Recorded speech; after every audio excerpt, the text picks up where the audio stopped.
جتنی تعداد انسانوں کی ہے اتنی ہی تعداد شیطان،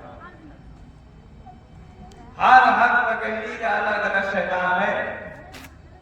نماز میں بھڑکانے والا شیطان الگ ہے، وضو میں بھڑکانے کے لیے الگ ہے، روزے کی حالت میں بھڑکانے والا الگ ہے، بازاروں میں الگ ہے. ہر جگہ کے الگ الگ شیطان جو انسان کو وسوسہ ڈالتے ہیں اور لائنی کی بنیاد پر وہ وسوسوں پہ عمل کرتا ہے. صرف وسوسہ خیال آ جائے تو بچ جائے. ان اللہ تجاوز عن امتی، بے شک اللہ تعالیٰ نے اس امت سے معاف کیا ہے. ما وسوست صدرها ما لم تعلم او تتکلم به، جو بھی وسوسہ اس کے دل میں آتا، دل میں آتا کہاں سے ہے؟ میں بتا رہا شیطان. لیکن جب تک وہ خیال میں ہے ما لم تعلم، جب تک تم نے نہیں کیا، او تتکلم، یا کہنے والے سے پورے خیال میں کہا، جب تک تم کر لے گئے تب اس کا حساب. یہی سے بار بار کہہ رہا ہوں کہ لا علمی ہو تو نہیں بنے گی. جب جب بات آئے گی یہی کہا جائے گا کہ سیکھا کیوں نہیں؟ سکھانے کے لیے ہی اپنے محبوبوں کو تمہارے درمیان میں جاتا. اب بھیج کر احسان بھی بتایا، لقد من اللہ علیہ وسلم. اتنی بات ہو گئی، صرف بھیجا نہیں، بھیج کر احسان بتا دیا. سنو جو آخری میں آیا ہے اس کا مقابلہ ہی نہیں ہے. جتنے مرتبے والا ہے وہ تو مرتبے کوئی نہیں پہنچتا، چاہے پہلے کے ہو.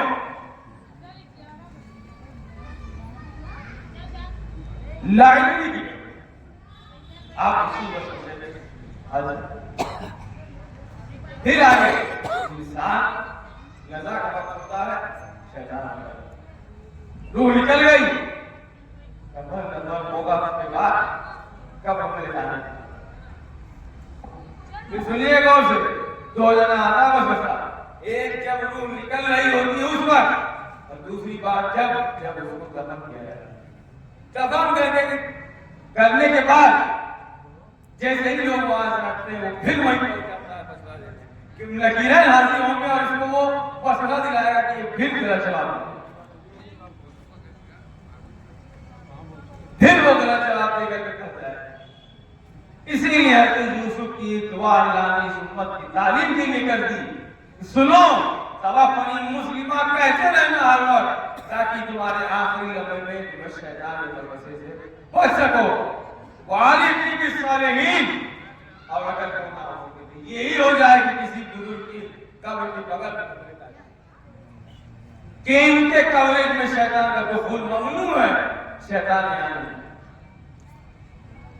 جب وہ آئے گا نہیں یہاں تمہیں دفن کرنے میں لکیریں جب آئیں گے تو ان کے سوالات کی جواب دینے میں تمہیں دقت ہے. بخوب آسانی تم ان کے جواب کو دے سکتے. بات یہی تھی جو میں آیت کو پڑھ وہ حدیث شریف اور یہ آیت ذہن میں آئی بات. جب تک زندہ رہے مسلمان توفنی مسلمان، وعلیکم بالصالحین کی وصیت کر دے اگر ممکن ہو تو کسی بزرگ کے آستانے میں کہ وہاں شیطان کا دخول ممنوع ہے، وہاں نہیں آتا، وہاں اس کا ٹاور پکڑتا نہیں. جب ٹاور پکڑے گا نہیں پہنچ نہیں پائے گا تو بتائے گا نہیں. جب سدے گئے تھے بندہ اللہ کا مسلمان اللہ کے پاس صحیح طریقے سے وہ اپنی دنیا میں کہ اللہ کو معبود مانتا تھا محمد رسول اللہ صلی اللہ علیہ وسلم. بات ہم سے یہی ہے کہ سیکھیے، نہیں سیکھیں گے یہی چیزیں آپ کے ساتھ زندگی نسل پاک مسلم سیکھیں گے سکھائیں گے بات آگے چلتی جائے گی. بس نہیں سیکھیں گے نہیں سکھائیں گے اسی طریقے سے شیطان